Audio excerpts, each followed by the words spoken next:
Oui, merci Monsieur le Président. C'est une question orale que je vous pose et qui est de l'ordre un petit peu du bon goût et je vous en ai donné le thème. Vous avez, j'allais dire, un peu par les mêmes canaux, les canaux de vos réseaux, publié une lettre, c'est tout à fait votre droit, à papier en tête en tant que président du Conseil régional de Provence-Alpes-Côte d'Azur, dans le cadre d'une polémique qui touchait votre parti, l'élection interne, la déclaration d'un des candidats.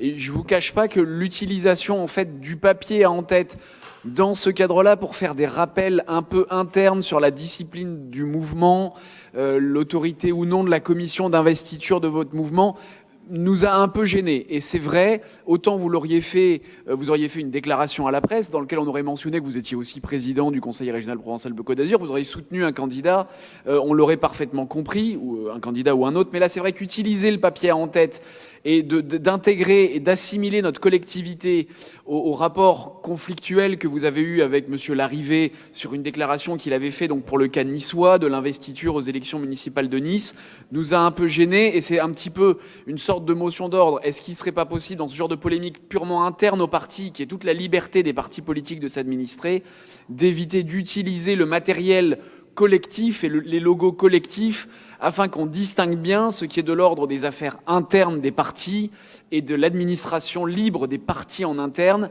et puis de la prise de position du président de la collectivité qui est une voix qui porte. On n'est pas toujours d'accord. Malgré tout, il est important pour la lisibilité pour nos concitoyens que les choses soient un peu plus claires. Voilà, c'était un petit peu l'objet de mon rappel, Monsieur le Président.